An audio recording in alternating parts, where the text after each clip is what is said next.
Hi, welcome to my desk. Grab a seat and let's chat. You've probably seen it by now. Tons of videos all with the same title. No Buy 2025. It's exactly what it sounds like. Going an entire year without making any extraneous purchases. Hundreds, perhaps thousands of people all over the internet are taking their financial autonomy back and restructuring their lives to, well, do lots of things, actually. From larger-than-life goals like avoiding big corporations or reducing strain on the environment to more personalized goals like debt reduction or dealing with shopping addictions. Whatever it is, there are a multitude of reasons people all over are going no-buy in 2025.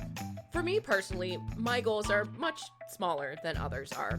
I have never dealt with a shopping addiction. Comparatively, I have very little debt, and me avoiding larger department stores was a separate action. Any result of me saving money is just a bonus. Though I will say I have definitely spent less money now that I've been purposefully purchasing from smaller places. This concept will come up again, but we'll get to that later. No, my goal this year is to control impulse spending. There are a lot of reasons why my impulse spending got as intense as it did. For one thing, I live in the US, where the ability to buy is only slightly less common than the relentless ads encouraging you to buy. But the main reason is just failing to realize how simple math functions. I wasn't really taking into consideration how quickly a $5 drink, a $15 book, or $8 clothing from the thrift store builds up to a larger sum. And because those slowly building smaller sums weren't being accounted for, no pun intended, I was spending large amounts on bigger things way more often than was really justified.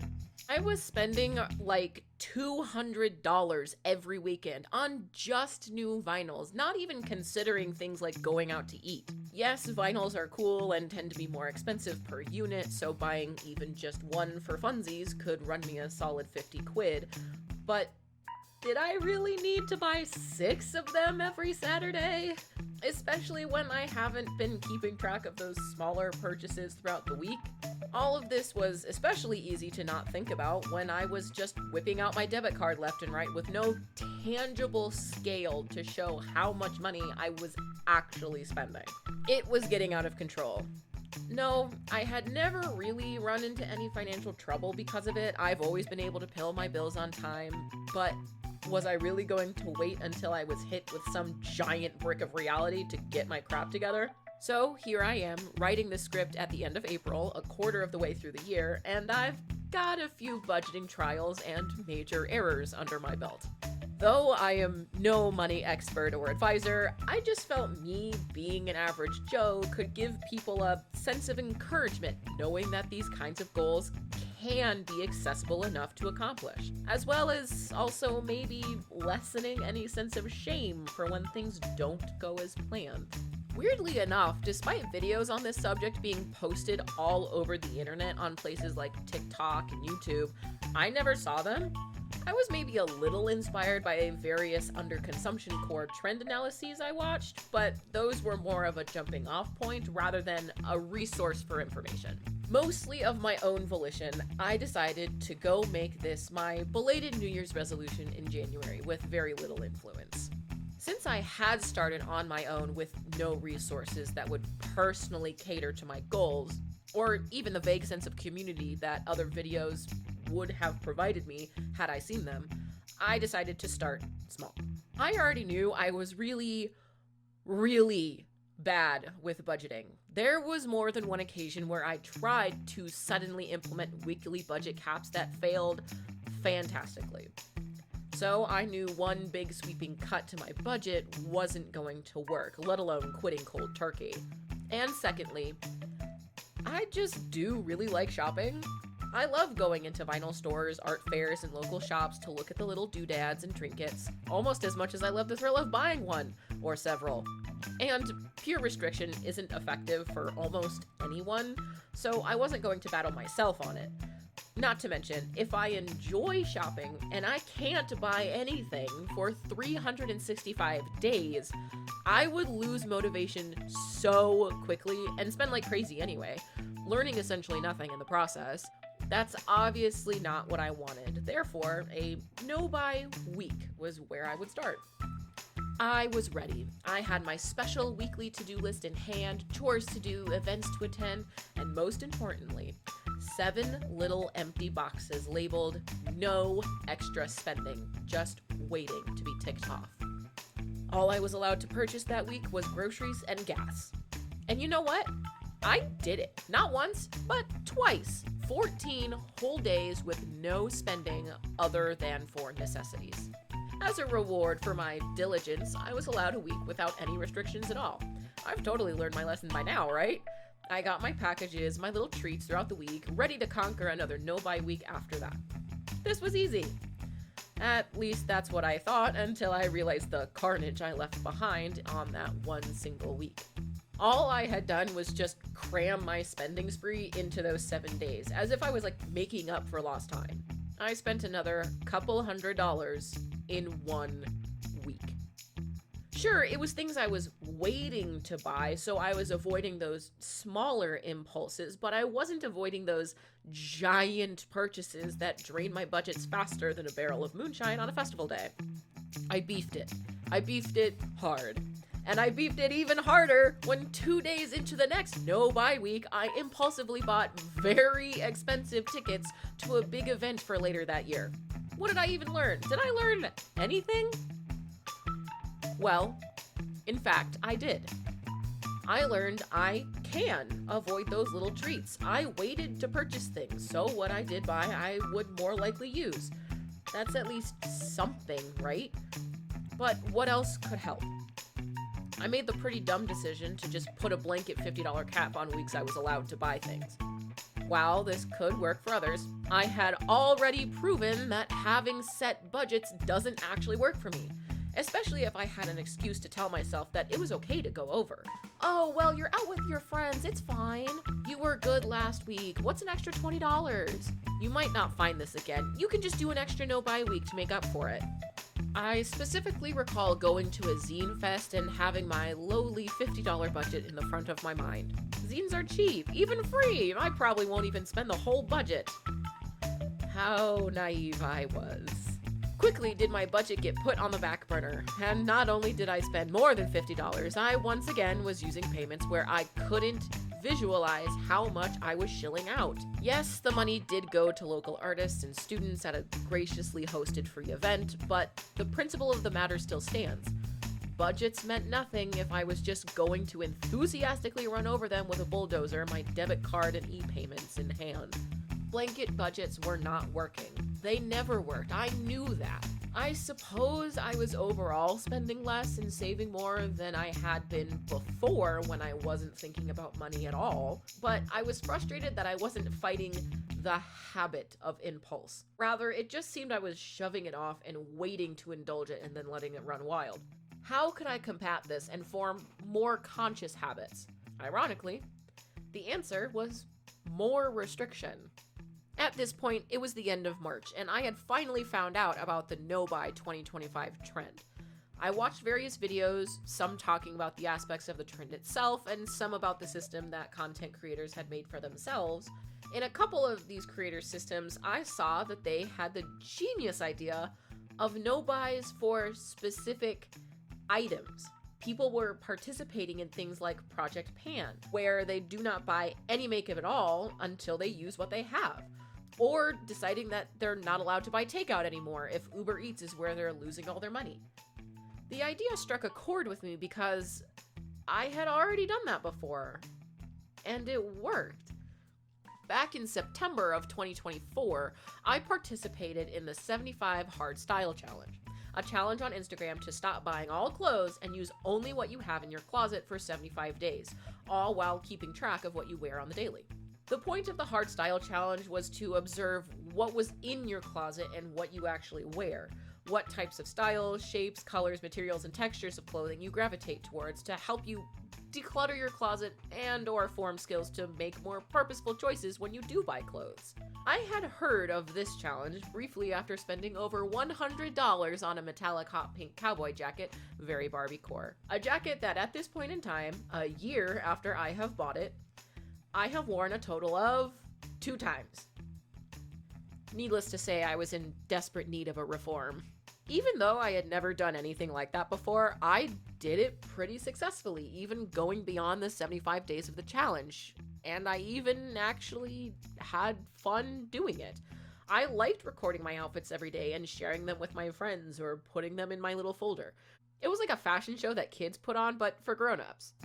Maybe that's the kind of restriction I needed, something less all-encompassing and more gamified. So, begrudgingly, I admitted that I needed more structure and came up with a game plan. What specific areas can I work around to stop lighting my money on fire? I looked at a few more videos and took what I thought could apply to me, and I think I came up with a pretty decent list. Number 1, if I want to eat out, no chain restaurants. Shop local. As I said before, I was already heavily cutting out fast food because I already wanted to shop small. Why not cut out big business as a whole? Not only does the money go to a better place and support the people in my community, made even better since I live in an area full of immigrant-run local businesses, but also it's less accessible. Fast food is so easy to spend tons of money on because you are never more than like 6 feet away from a Wendy's, a Panda Express, or a Taco Bell. But a local restaurant? They probably don't have more locations than you can count on one hand, so they're less convenient to get to. Meaning, I have to decide, is the drive actually worth it? Is that money really within my priorities, or do I just need a quick dopamine hit? If I decide it is worth it, the purchase is more purposeful and less likely to be pure impulse. Number 2, no clothes. Through the Hardstyle challenge, I realized I already have enough clothing, a good chunk of which I'm already trying to get rid of. Not the Barbie jacket though, it slays. The only exception to this rule is dress clothes. I currently do not own very many well-fitting dress clothes I actually like to wear, so I might head to Goodwill and get myself a blazer or dress pants, but I'm limiting myself to only those items so I don't load up my closet with more things that I ultimately don't like and get stuck in a sick cycle of binge shopping and decluttering. I'm also prioritizing mending my clothes. It creates less textile waste, and all the frayed edges, messy stitching, and mismatched patchwork is great for my preferred alternative aesthetic. I'm sure someone with a more quote-unquote refined style than mine would have to put in more effort to mending clothes, but all the more reason to get into sewing or support a seamstress. Number 3, no more friggin' books. I have too many books. To put it simply, I have so many books, most of which are unread and possibly haven't even been touched since I bought them. I don't need more. This rule is actually what got me to make my previous video. Go check that out if you haven't already, link in the description. I figured I can return to my favorite hobby of buying books to pretend I'm smart once I've actually gotten smarter by reading the books I have. Number 4, wish lists. I was weirdly hesitant to do wish lists. I had seen other creators mention having wish lists where if they see something they want and it's not on their wish list already, they cannot buy it. My headspace, especially as someone who collects physical media, was, well, I can't do that. Sometimes I don't know what I want until I see it, which is the problem. I go to places and I don't want anything until suddenly I see it in front of me, or worse, I have it advertised to me. It's all impulse, baby. This is a slightly looser rule for my physical media collections, especially my vinyls. Sometimes I don't know something has a vinyl until I find it. Sometimes I find something I really like and it's hard to find elsewhere. But that's where I now have the tools to say, I will walk into this record store and only spend $30. If it's not on my wish list already, I cannot spend more than that. I might be willing to go a little over my budget if it's something that's been on my mind for a while, but not when it's something that just popped up in front of me and is just new and shiny. Number 5, no buy weeks before and after big events, and use my savings where I can. I mentioned that I was putting away more savings than I had been before. I usually shoot to put away a solid $100 at the end of each month if I can. I don't know why it didn't occur to me until just before finishing this script to use that money when I have major social events. I'm planning on going into the city, not purchasing anything for 7 days. It's for your friend's birthday? Let's use the saved money for my dinner and their gift. This way, not only can I be more comfortable with a bigger budget for the event itself, I also won't be siphoning half of my paycheck all away in one go. That's actually a lesson I had to learn the hard way. Last year, I attended a big comic and pop culture convention in Chicago called C2E2. I had been there before and I knew I'd be spending a pretty penny on all the cool artists in Artist Alley. As we've learned, small artists are my ultimate purchasing weakness. So I set my budget high, but within reason. Yet, I still blew straight through the entire budget by nearly double the amount.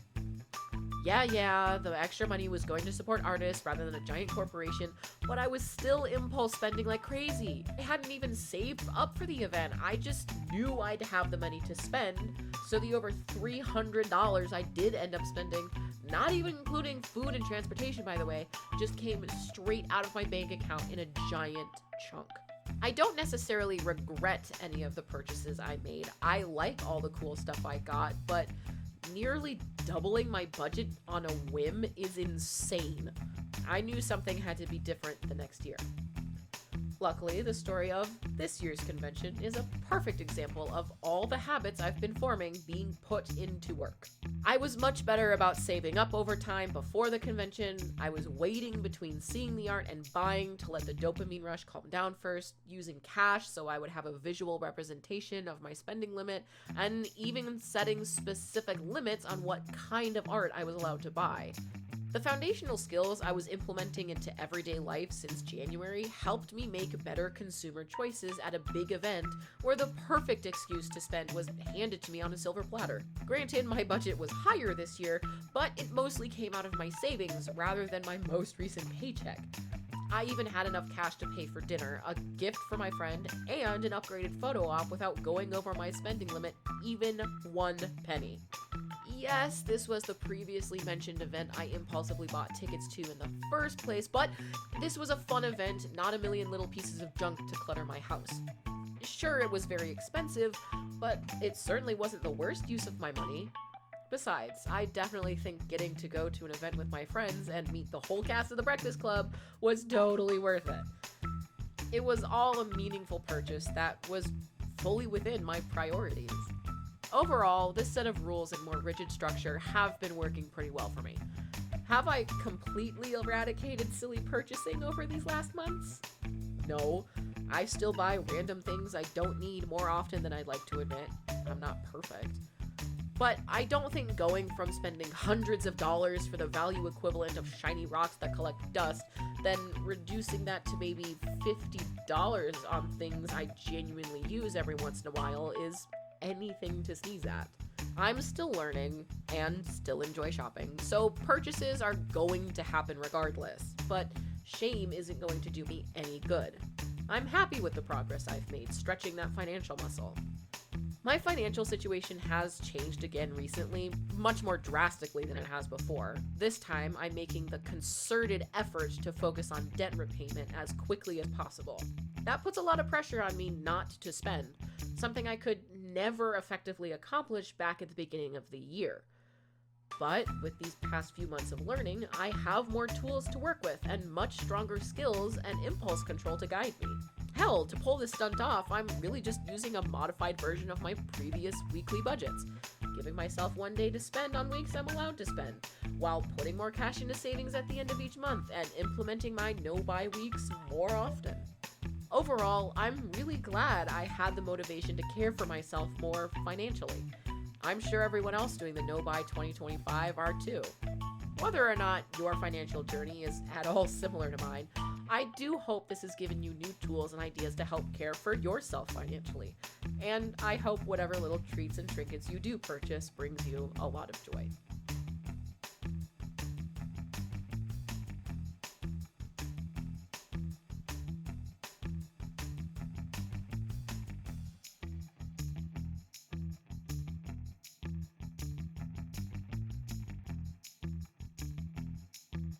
Whatever it is, that was a good one. I hope that one was recorded.